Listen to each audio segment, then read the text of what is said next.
और middle east में शिया और सुन्नियों के बीच हालात कशीदा किए जा रहे हैं। उम्मत एक बड़ी जंग में उलझ सकती है। अगर ऐसा होता है तो इसके नतीजे बेहद खौफनाक होंगे।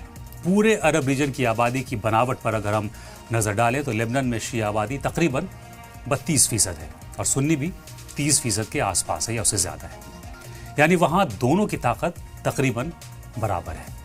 इराक में शिया आबादी 70% के आसपास है जबकि सुन्नी 30% के करीब है। इराक में शिया सुन्नी के समाजी और सियासी रिश्ते कच्चे धागे से भी कमजोर हैं। वहीं कुवैत में शिया 30% के करीब है और सुन्नी 70% के आसपास रहते हैं। कुवैत का कारोबारी तबका शिया है जबकि हुक्मरान सुन्नी है। बहरीन की बात करें तो वहां शिया 70% के करीब है और सुन्नी 30% के करीब। बहरीन की सुन्नी सरकार पर शिया के ऊपर जबर के इल्जामात हमेशा लगते रहे हैं। यमन में शिया 35% के करीब हैं और सुन्नी 65%, जहां पहले से ही एक लंबा टकराव चल रहा है। अब सबसे अहम मुल्क सऊदी अरब, जहां शिया आबादी 15% के करीब है जबकि सुन्नी 85% है। हालांकि सऊदी अरब में शिया आबादी का फीसद कम है, लेकिन वहां अल-हसा और नजरान सूबे में शिया रहते हैं, जहां हमेशा सऊदी अरब की फौज और शिया फाइटर्स के बीच झड़प और तनाव की खबरें आती रहती हैं। इसके अलावा सीरिया में शिया आबादी 10% के आसपास है, लेकिन दमिश्क यानी दमास्कस जिसे हम कहते हैं और उसके आसपास शिया बड़ी तादाद में आबाद है और बशर अल-असद सरकार की तरफ से वो लड़ भी चुके हैं। वहीं यूएई और कतर जैसे मुल्कों में भी शिया आबादी तकरीबन 10% के करीब है, जबकि बाकी बची हुई बड़ी आबादी सुन्नियों की है।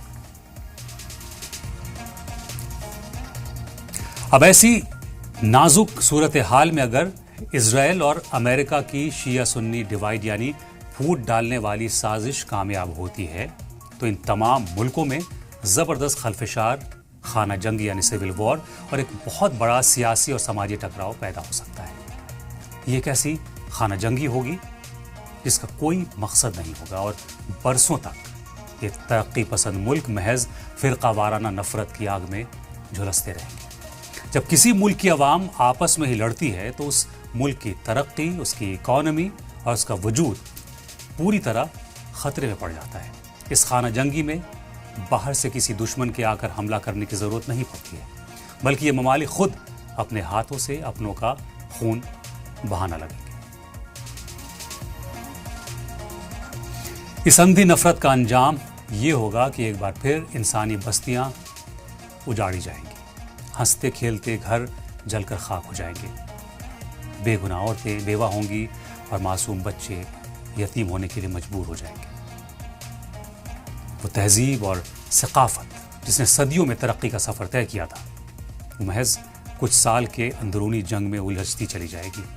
इस बर्बादी की कीमत किसी एक फिरके को नहीं बल्कि पूरी आने वाली नस्लों को चुकानी पड़ेगी, जो तालीम, रोजगार और अमन चैन की जगह सिर्फ नफरत और बारूद के साए में बड़ी होंगी।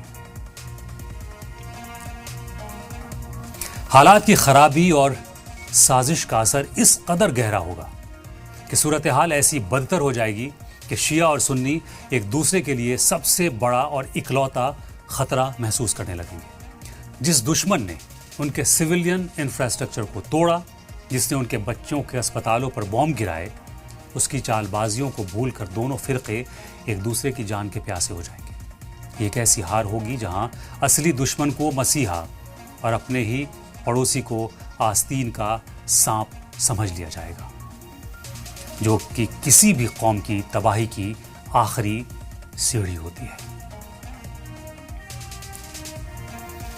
इस पूरे फसाद और तबाही का सीधा और सबसे बड़ा फायदा और सीधे तौर पर इजराइल को पहुंचेगा। जब पूरे मिडल ईस्ट के तमाम बड़े और अमीर ममालिक आपस में लड़कर कमजोर हो जाएंगे, तब इजराइल बेहद खामोशी के साथ अपनी चालों और साजिशों में आगे बढ़ता रहेगा।